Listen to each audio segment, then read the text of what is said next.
Nossa, muito obrigado. Boa tarde para todos, todas. Realmente eu quero começar parabenizando os organizadores do evento. Eu acho que estão de parabéns pela organização e principalmente pelo tema. Eu acho que está tudo maravilhoso. Agradeço também a organização, do mesmo modo que eu agradecer a organização pelo convite. É um convite que, quando foi feito, gerou para mim um friozinho na barriga, porque, como a professora Carolina colocou no começo, na abertura mesmo, a gente, e eu, em particular, me incluo nisso, não sou historiador, unicamente sou um amador, podemos dizer, um interessado no tema, mas nem fui historiador, nem estudei a história da matemática em particular, e ainda continuo nesse mesmo estado. Não sou, nesse caso, não utilizo a metodologia que a história amerita e que atualmente vem se desenvolvendo de uma forma bem interessante. Meus interesses principais têm sido mais voltados para o campo do ensino, da aprendizagem, em particular para o ensino e aprendizagem da álgebra escolar, ou seja, para a álgebra inicial. Na educação inicial, aqui no Brasil chama-se educação básica, né? E com o convite foi, de alguma forma, tem essa história, vamos dizer, essa conexão. Quando eu cheguei à universidade, a UFRN, fui convidado para fazer parte do grupo, e quase que esse foi o primeiro grande desafio que a professora Bernadette colocou para mim, vamos dizer, a possibilidade de ingressar a essa pesquisa, a esse trabalho, que mais do que uma pesquisa seria um programa de pesquisa imenso, que eu acho espetacular, inclusive colocando parte do comentário que o professor Fumi faz pouco colocou, porque eu sou formado mais ou menos nessa lógica. A gente passa nos comentários no mundo da história da matemática grega e aí pula para o que é chamado do Renascimento e vai para frente, ou seja, aí vai. E nesse sentido, eu acho que falta fazer uns aprofundamentos maiores no campo da história da matemática nesse momento histórico árabe, e islâmico e etc. Bom, eu quero dizer que dar continuidade a um trabalho, fazer uma fala após uma palestra tão bem organizada, interessante, como a que a professora Bernadette acabou de colocar, eu acho que queria aprofundar um pouco mais o friozinho na barriga. Mas vamos lá. Eu acho que com essa introdução é importante deixar bem claro que muitas das questões que estão sendo colocadas são também ainda questões para mim. Muitas das ideias que eu vou colocar são ideias muito primárias. O mais importante é que essas ideias estão fazendo, para mim, uma espécie de autorreflexão, principalmente para os meus interesses, que estão, como falei, voltados para questões relativas ao ensino. Então, de alguma forma, escolher este autor, Al-Khwarizmi, teve toda essa lógica que acabei de apresentar.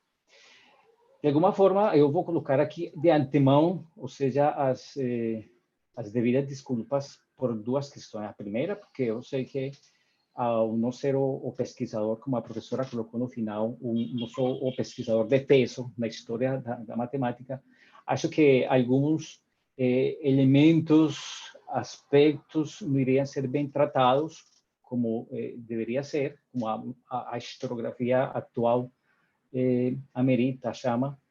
E segundo, porque já todo mundo percebeu que eu não sou nativo de países cuja língua mãe é a língua portuguesa.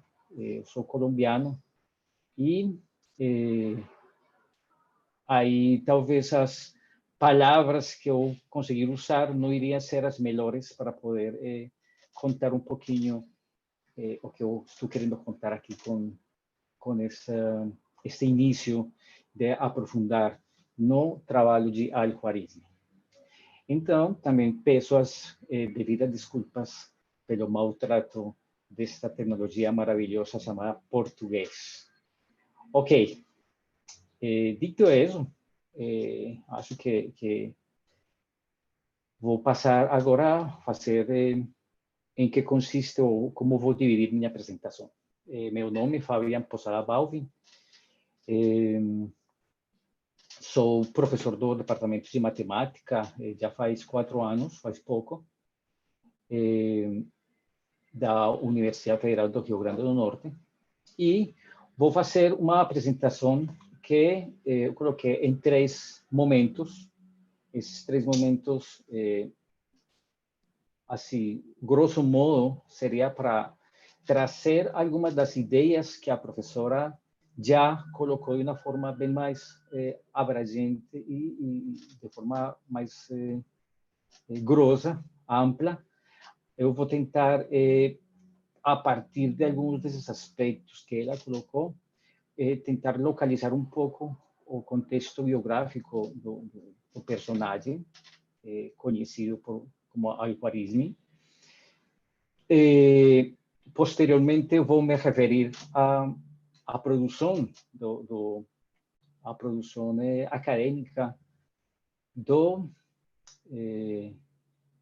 desse personagem, para me concentrar um pouco parte do meu interesse, que é o livro da álgebra, e finalizar com uns comentários finais, que estão mais voltados para meus interesses, como eu falei, meus interesses mais de pesquisa, mais que posteriormente estou esperando poder desenvolver.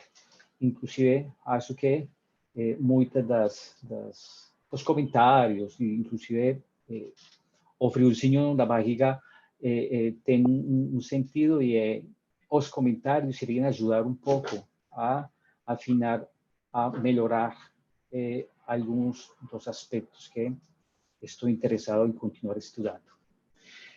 Então, vamos lá. Uma coisa que acho que é bem necessária colocar é como leitor, como leitor, ou melhor, como não pesquisador na área, o trabalho que eu vou apresentar é principalmente a partir de textos secundários, ou seja, de textos de autores que têm interpretado e têm sido escritos principalmente, inclusive como a professora colocou aí no final, em língua espanhola, inglesa e o pouco que acha-se no campo da língua portuguesa. Quer dizer que principalmente a produção tem sido em inglês e alguns da língua espanhola. Isso é muito importante porque as análises que eu iria fazer seria sobre as análises de outros autores. Portanto, está cheia de muitos espaços de vácuos e de detalhes que não necessariamente são verdade, sino que são relativamente verdade, no sentido que são interpretações. É muito interessante começar precisamente pela questão do contexto biográfico do Al-Khwarizmi, e o primeiro que é interessante ver é a questão do nome. A gente conhece ele, assim, com o nome de Al-Khwarizmi, mas como a professora também colocou, realmente o Al-Khwarizmi esse realmente seria um apelido, porque o nome dele seria Mahomet, que de alguma forma uma das coisas das coisas interessantes que a gente começa a concluir é o Mahomet de alguma forma é um nome que foi muitas pessoas têm o mesmo nome de Mahomet. E eu acho, uma primeira interpretação, que a necessidade de ter que delimitar, de colocar o resto de apelidos, faz parte da necessidade de identificar o sujeito. Nesse caso, então, o Mahomet, o nome real dele, que, além disso, é filho de Musa, que parece significa, vem da palavra Moisés, e ele é pai de Jafar, que nesse caso seria o nome do filho. Mas, na literatura que a gente lê, em termos de inglês, como falei, espanhol e de outras línguas que têm sido transliteradas para as línguas romances, principalmente inglês, francês, o alemão, o português, etc.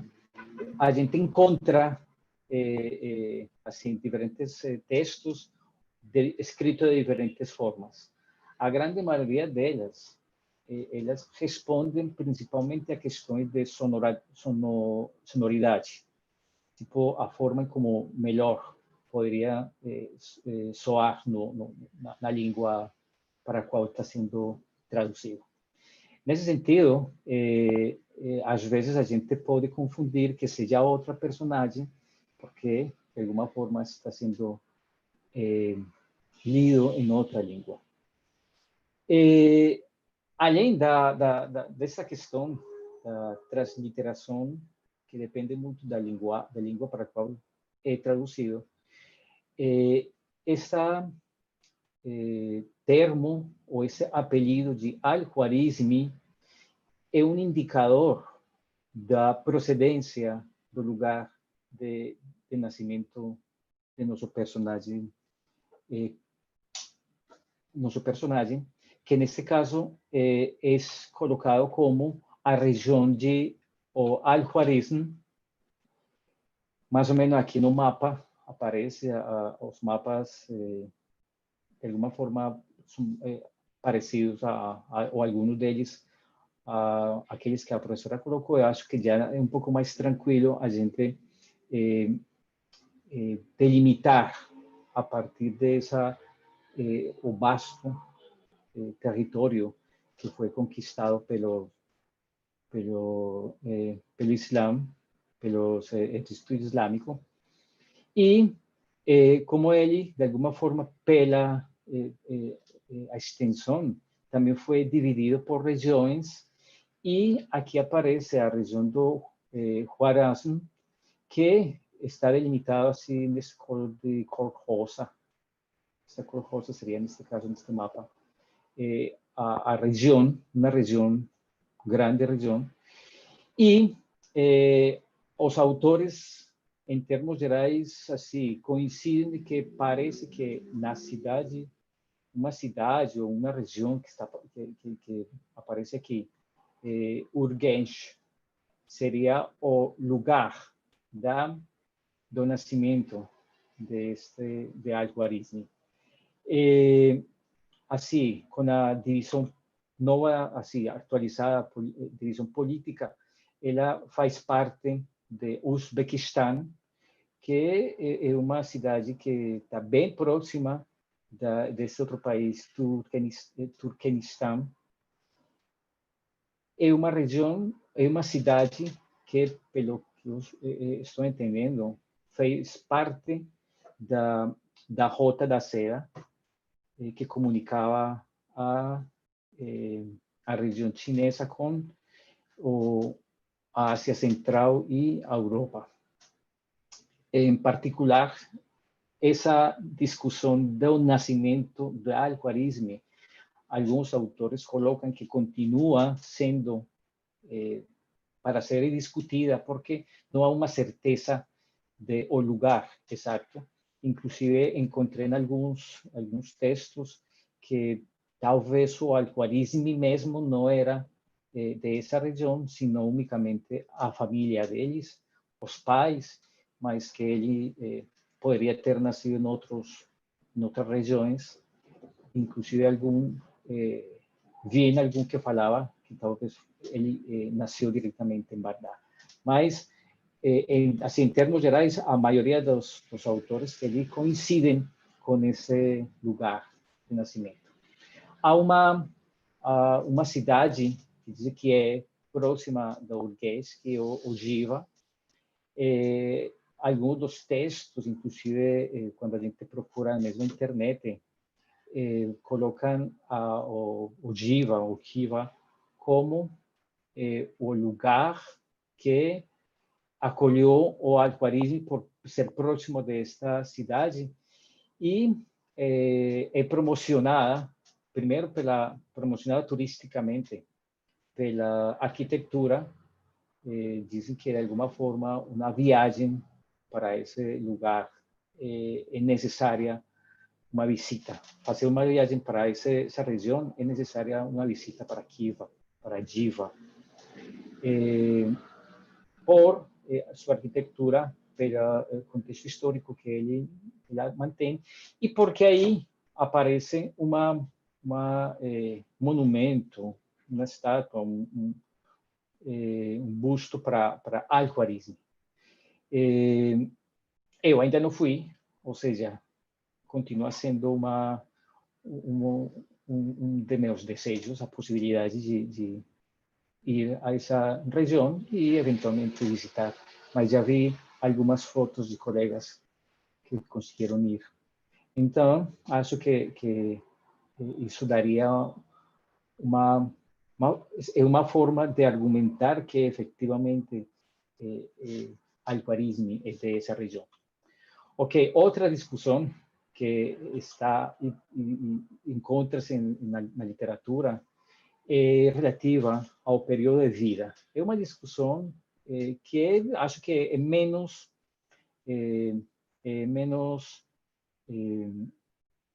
forte com respeito ao lugar do nascimento, porque a maioria das pessoas, dos autores, convergem no ano 780 como ano do nascimento e o 850 como o ano da morte. Quer dizer que o período de vida dele está entre 780 e 850. Eu coloco aí o 158, 228, porque a maioria dos textos trabalham, fazem essa ideia de o calendário islâmico, que começa o que eles chamam a Érida, e o calendário cristão, que é o nosso calendário com Cristo. No entanto, mesmo com essa convergência, a parte da polêmica foi colocada a partir deste selo que aparece nessa imagem, porque ele foi emitido pela União Soviética, parece que foi o dia 6 de setembro de 1983, e eles colocaram como um selo para a comemoração do aniversário 1200, nesse caso 1200, do calendário cristão, e isso colocaria, então, o nascimento de Al-Khwarizmi em 783. Para nossos interesses, eu acho que esses 3 anos de diferença não é problema realmente. Eu acho que o importante, pelo menos para meus interesses, como eu falei, o mais importante é pensar nesse período, que é o período de vida, que é o período em que o Al-Khwarizmi desenvolveu, ou seja, viveu e desenvolveu seu trabalho. Por isso, pensando nesse período, é importante voltar um pouco para o trabalho, as ideias que foram colocadas pela professora Bernadette, e que falou precisamente desses três períodos, podemos chamar de dinastias, em que as dinastias, antes da dinastia abássida, estaria a dinastia Omíadas, e de alguma forma, assim, de forma bem sucinta, a partir destes dois textos, que de aí foi onde, de alguma forma, eu posso dizer, trouxe este resumo, esses dois textos, de um texto que foi escrito por o professor Al-Khalili, cujo título é The House of Wisdom, cuja tradução para o português é basicamente A Casa da Sabedoria. O professor Al-Khalili, ele trabalha no Reino Unido, mas, pelo que tenho entendido, ele é nascido em Bagdá. E o professor Dimitri Gutas, que ele é norte-americano, mas tem trabalhado a história desse contexto histórico, e esse momento, tanto histórico quanto geográfico. E tem esse texto que eu achei bem interessante, porque ele ajuda a entender um pouco, entre esses dois textos, além de outros que ajudam a ir organizando um pouco as ideias. De alguma forma, eu trouxe para dizer que são dois textos que ajudam bastante, ou que me ajudaram a entender um pouquinho mais esse contexto histórico, principalmente do ponto de vista acadêmico da vida de Al-Khwarizmi. Em termos gerais, como a professora já colocou, aqui temos um conjunto de califas que fazem parte dessa dinastia abássida. De acordo com esses autores, o primeiro seria Al-Abbas, o primeiro califa que iniciou a dinastia e que passou o mando para Al-Mansur. Al-Mansur, dizem os autores, quase que foi o primeiro que impulsionou a construção de Bagdá, e a partir daí começou o projeto de levar a capital do reino, do império, para o Bagdá, da forma como colocou a professora Bernadette, e ele, de alguma forma, pensou esse projeto e foi continuado por os califas que o sucederam. Al-Mahdi e Al-Hadi, que foram os sucessores. Al-Mahdi, filho de Al-Mansur. Al-Mahdi teve dois filhos que sucederam no califado, como rei do império. E aí apareceu o Al-Hassid, que foi filho de Al-Mahdi e que teve dois filhos, Al-Amin e Al-Mamun. Esses dois filhos, de acordo com os autores, eles começaram sucederam o reinado, e eles, sendo irmãos, parece que teve uma guerra civil, e nessa guerra Al-Mamun foi quem finalizou, quem se apoderou do trono. A partir disso, de alguma forma, podemos dizer que o Al-Mamun conquistou o reino, que este Al-Mamun é um dos patrocinadores, podemos dizer, do patrocinador e padrinho de nosso personagem Al-Khwarizmi. O interessante disso é ver que, precisamente nestes últimos três, que aparece, está o período de vida de Al-Khwarizmi, principalmente no trabalho, o trabalho acadêmico aparece com o califado de Al-Mamun.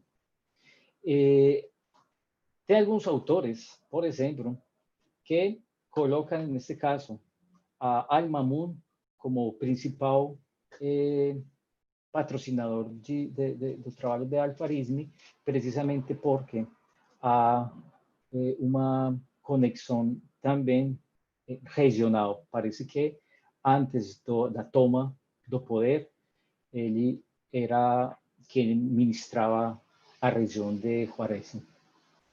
Eu vou colocar aqui 5 fatos que eu acho que são interessantes para poder localizar, do ponto de vista acadêmico, o trabalho de Al-Khwarizmi, em termos de que foi o que Al-Khwarizmi encontrou quando ele chegou a Bagdá. Esses 5 fatos seriam um resumo meu que eu faço a partir de algumas interpretações, principalmente desses textos e de alguns outros complementares. Esse é um comentário rápido, mas que eu acho que é fundamental colocar antes de falar das obras de Al-Khwarizmi. O primeiro fato que eu acho muito importante é a questão de um aprendizado que o Império teve com a possibilidade de reprodução do papel. Esse foi um aprendizado que, segundo estes autores, principalmente Gutas, coloca, de que parte da conquista, não, de uma guerra que foi ganha dos chineses e que os prisioneiros de guerra ensinaram para os árabes esse processo de construção do papel, e ele comenta que isso ajudou muito para essa comunidade, não unicamente, além da técnica de produção, a possibilidade de ter outras formas um pouco mais versáteis de produzir conhecimento e de armazenar conhecimento. Outro fato que acho que é fundamental e que é comentado por esses autores é precisamente o deslocamento do centro de poder para Bagdá, pois a capital, que antes estava localizada em Damasco, ela foi deslocada para Bagdá. E, de acordo a esses autores, isso não foi unicamente uma questão de, vamos dizer, capricho. Ele também foi uma postura política, porque com isso o Império começou a ter parte dessa identidade mediante aquela necessidade de consolidação da que falou a professora Bernadette. Uma consolidação que fosse uma consolidação em termos de sociedade, de Estado, e principalmente do ponto de vista cultural e do ponto de vista acadêmico. Essa foi uma postura política dessa dinastia. E com isso, um terceiro elemento que começou de alguma forma a surgir nessa como parte da identidade desse deslocamento, porque começou a perder um pouco da influência grego.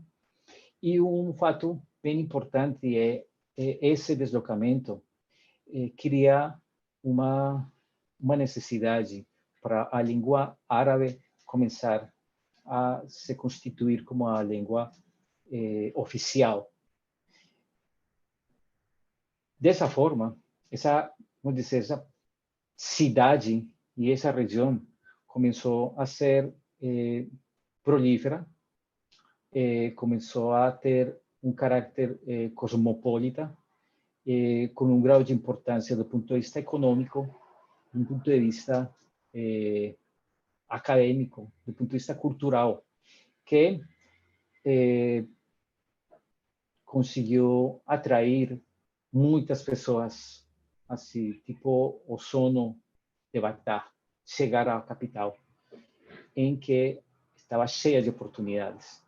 Mas, como a professora inclusive colocou, aí estamos falando de uma policromia cultural imensa e diferentes tipos de sectores com línguas, religiões, não unicamente a religião islâmica, também religiões cristã, judaica, zoroastra, acho que era o nome da religião, que uma religião que também tem as mesmas raízes, mas que é bem próxima, bem própria da região.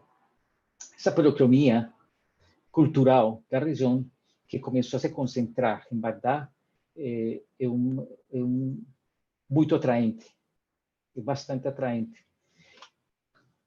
E com isso, de alguma forma, o processo de trabalho, ou melhor, uma perspectiva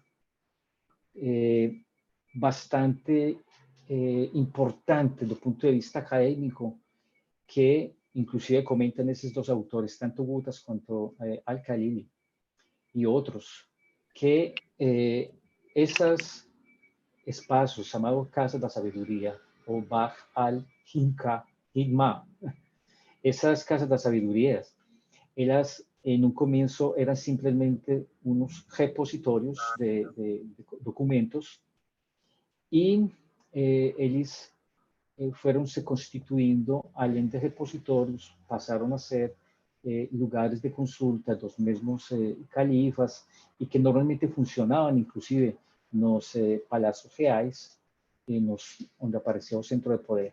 Mas comentam esses autores que foi Al-Mamun, nosso patrocinador de Al-Khwarizmi.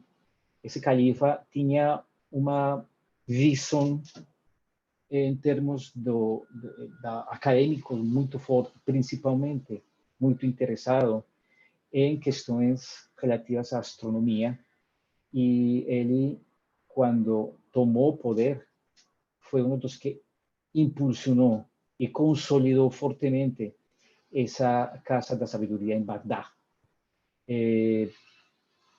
Parece que ele construiu um observatório astronômico aí em Bagdá, próximo do Palácio Real. E aí, de alguma forma, esse processo de consolidação começou um processo expansionista e bastante atraente para qualquer acadêmico.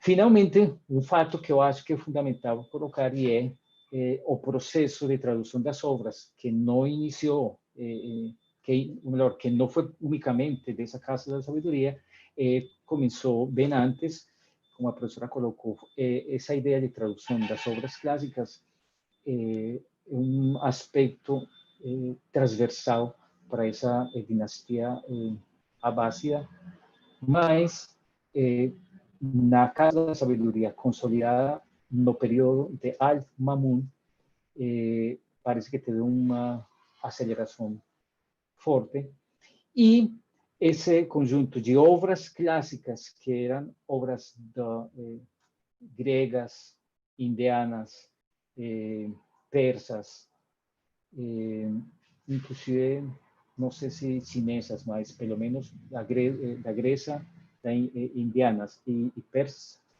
teve uma aceleração bastante forte esse processo de tradução. Em termos gerais, esse é o contexto desse momento, e o contexto em que o Al-Khwarizmi chegou.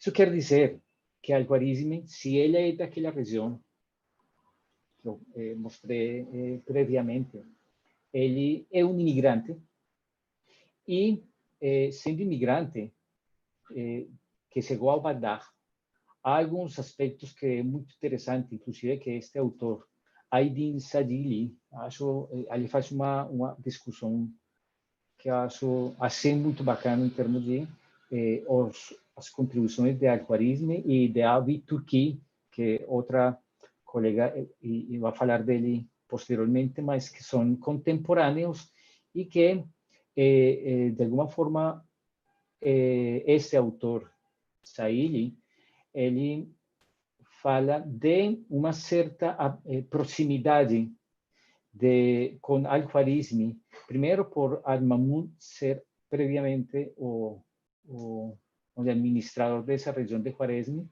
Segundo, porque quase que Al-Mamun, al tomar o poder, então ele sabia que, ou reconhecia que Al-Khwarizmi conhecia a língua da região. Inclusive, esse autor coloca que, eventualmente, o Al-Khwarizmi não necessariamente era, a linguagem dele não era árabe, então ele teve que aprender a língua árabe. E aí teve uma... se é verdade, ele teve que aprender a língua árabe, mas conhecia outras línguas, e quando chegou a Bagdá, nesse momento, como no momento em que estava um processo acelerado de tradução de obras clássicas, Al-Khwarizmi conseguiu desenvolver bastante bem seu trabalho. Parece que teve, então, um recebimento, um acolhimento bastante forte pelo Al-Mamun, e a partir dessa conexão foi que Al-Khwarizmi conseguiu não unicamente trabalhar como tradutor de textos, mas também como produtor de novas obras. Obras já com um pouco mais avançadas em termos de não unicamente traduzir, mas também de produzir conhecimento próprio. Por isso, vamos falar um pouco da produção acadêmica de Al-Khwarizmi, que aconteceu nesse momento, e eu coloco o padrinho Al-Mamun, porque, em termos gerais, parece que a produção, se não tivesse sido pelo patrocínio, pela proximidade com o califa Al-Mamun, dificilmente Al-Khwarizmi poderia ter tido a chance de produzir e de desenvolver seu trabalho acadêmico. Bom, do trabalho acadêmico, quase que está dividido nesses três campos do saber: geografia, astronomia e matemática.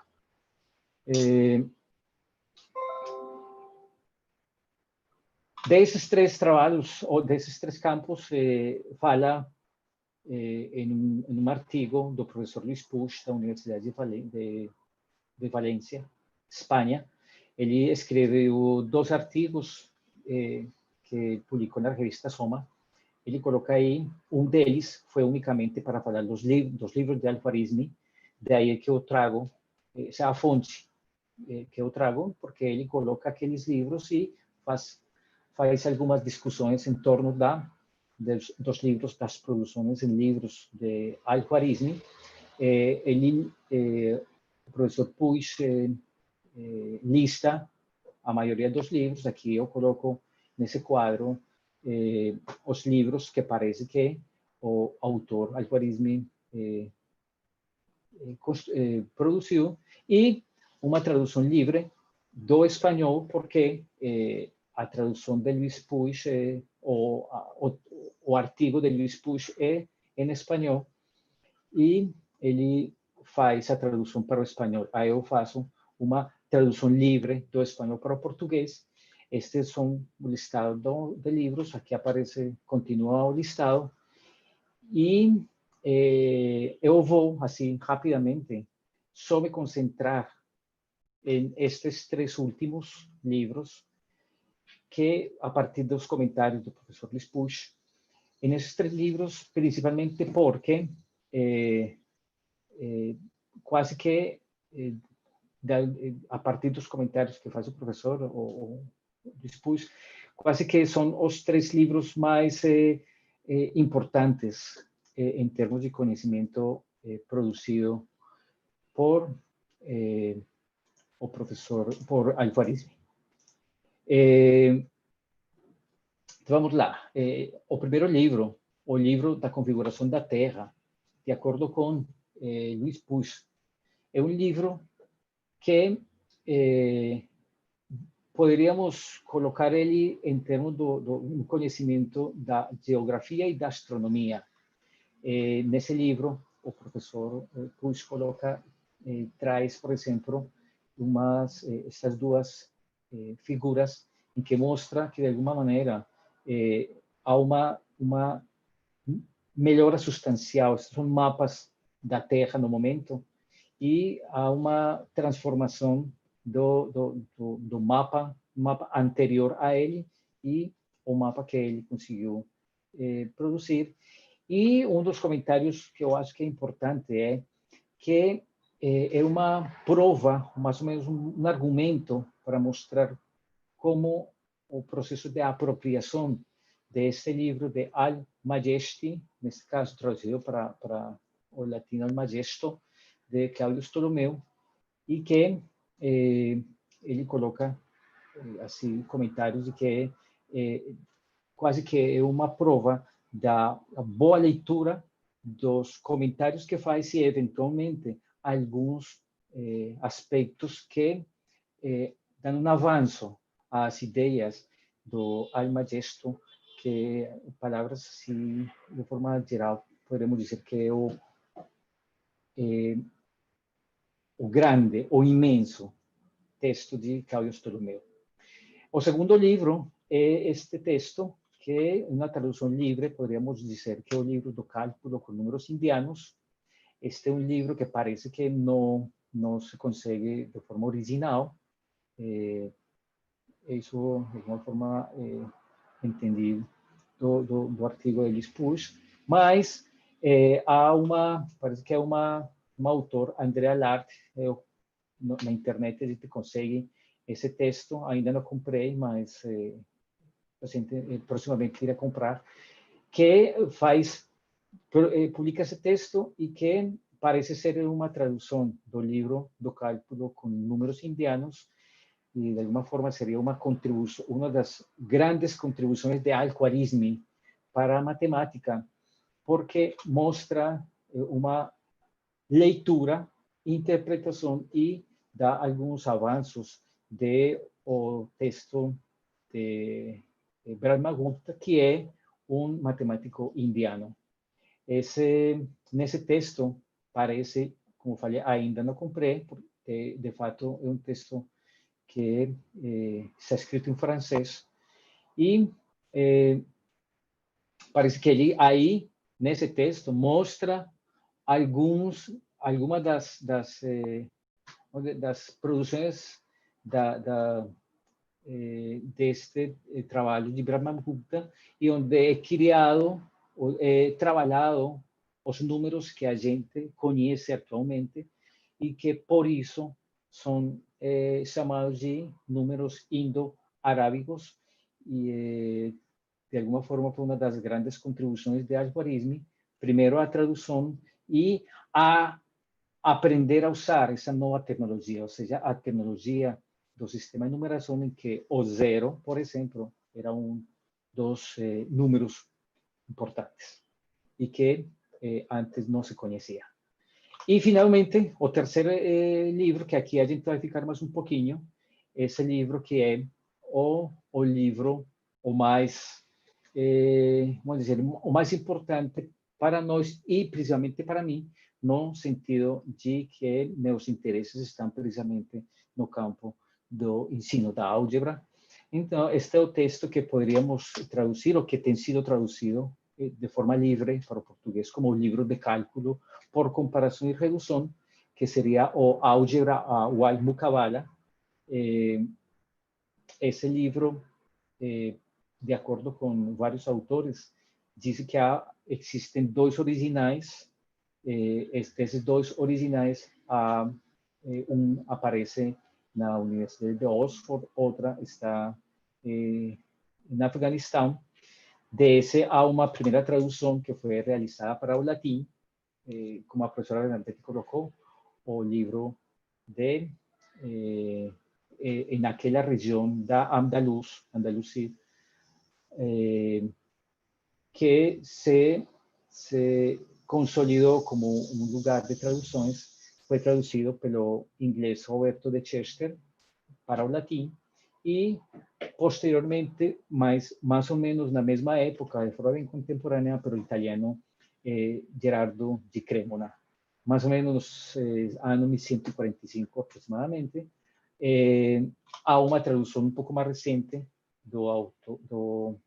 desse autor Frederic Rosen, que já é uma tradução para o inglês, do original para o inglês, e uma terceira tradução, que é a tradução de Ricardo Moreno Castillo, que é uma tradução do professor espanhol da Universidade de Complutense de Madrid. Esse texto é o texto que eu consegui comprar recentemente para em um congresso que foi precisamente realizado lá na Complutense de Madrid, no CIVEM. Desse texto há um trabalho muito interessante, orientado pela professora Bernadette, sobre uma dissertação e um produto educacional que, assim, desde já estou convidando a lerem. Acho que seria um material bem bacana para quem estiver interessado em aprofundar um pouco. No texto de Ricardo Moreno, ele aparece, ele comenta que há outras duas traduções, um de Guillermo Dolunis e outro de Rossi Rassetti, que ele conseguiu conhecer. Muito bem. Um pouco do livro de álgebra. Um pouco do livro da álgebra, de tradução de Moreno Castillo. Rapidamente, vou passar assim umas ideias do livro. O livro está escrito em espanhol, seguindo a tradução de Rosen, de Federico Rosen. Ele está escrito nessas duas formas, o árabe e o espanhol. E, em termos gerais, é um texto que aparece em três partes, três pacotes, três momentos. A primeira parte, que é um trabalho sobre equações de segundo grau, em que ele define, a partir de três elementos principais, que seria quadrado, raízes e números, como se constituem as equações de segundo grau. Uma segunda parte, que é sobre geometria básica, não a geometria assim bem elaborada como Euclides, mas alguns aspectos básicos da geometria. E uma terceira parte desse livro, que é problemas, poderíamos chamar de testamentários. Ok? Assim, rapidamente, o texto coloca uma classificação de equações de segundo grau em um pacote, primeiro de três, que poderíamos chamar de equações um pouco mais simples de segundo grau, em que combina simplesmente dois aspectos, dos três iniciais, quadrados, raízes e números, e o segundo pacote, um pouquinho mais complexo, em que combina esses três aspectos, quadrados, raízes e números. Essas seis equações seria uma classificação realizada por algoritmo e que coloca no texto. Aqui, nestas três, precisamente mais complexas, que aparece de uma forma bem interessante, a ideia do que é o álgebra e o Guatemala. Álgebra Guatemala, em termos gerais, assim, palavras mais, palavras menos, poderíamos colocá-lo em duas linhas. Uma como um programa de pesquisa, outra como uma técnica. Porque o interesse é que qualquer equação de segundo grau possa ser transformada em alguma destas seis possibilidades. E aqui, por exemplo, é importante ver que a maioria destas equações, principalmente esses três, aparecem da seguinte forma: quadrados mais raízes, quadrados mais números, raízes mais números, etc. Significava que as equações de segundo grau, elas não faziam sentido se aparecesse, por exemplo, quadrados menos raízes tal, ou quadrados menos, porque era assumido como se fossem equações que precisavam ser restauradas. O álgebra, que seria a restauração, e a Guatemala, que seria precisamente a ideia de compensar e reduzir para constituir, finalmente, a equação em alguma destas classificações. Como exemplo, ele, por exemplo, traz que assim que a gente consiga construir a equação, já é simplesmente seria um processo de solução. A solução se daria por passos. Passo 1, por exemplo, em particular, esta equação, que seria quadrados mais raízes iguais a números. O passo 1 seria dividir o número de raízes por 2. O passo 2, multiplicar por si mesmo o resultado de divisão do número de raízes. O passo 3 seria somar o resultado anterior com a quantidade de números. O passo 4, calcular a raiz quadrada do resultado anterior. E o passo 5, subtrair do resultado da raiz quadrada a metade do número. Com isso, então, surge ou aparece precisamente um nome que, pelo que eu estou entendendo no momento, era uma certa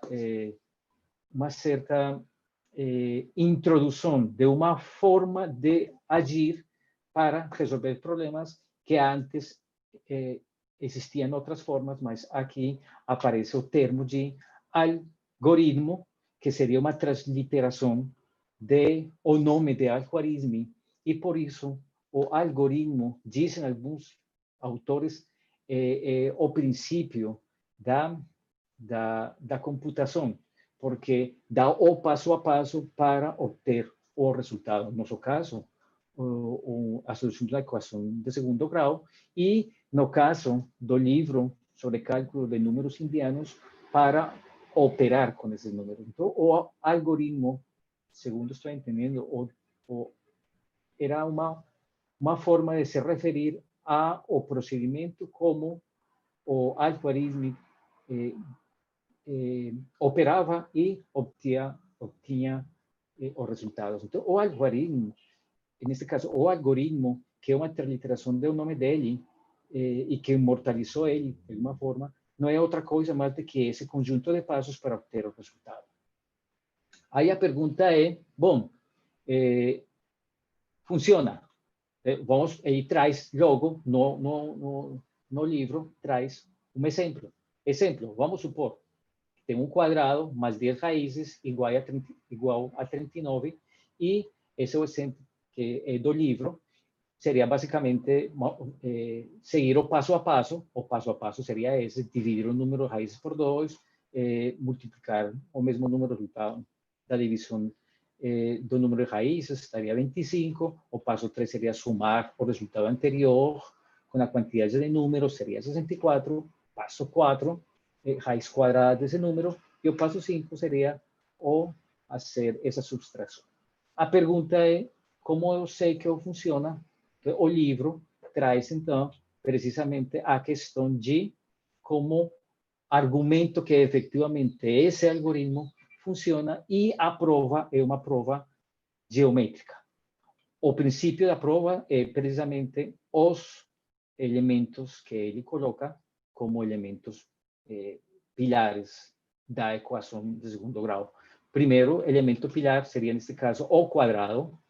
É importante ver que o quadrado é um quadrado de raiz desconhecida, e a raiz seria ao lado do quadrado. Conclusão: se conheço o quadrado, conheço a raiz. Se conheço a raiz, posso conhecer o quadrado. A partir disso, posso dividir. Divido entre 2 as raízes. O que eu faço seria dividir o número de raízes, e com isso construo 2 retângulos. Esses 2 retângulos são chamados das raízes. Aí estariam 5 raízes, mais 5 raízes, são as 10 raízes que aparecem aí. Com isso, ele mostra que pode construir um quadrado maior, em que,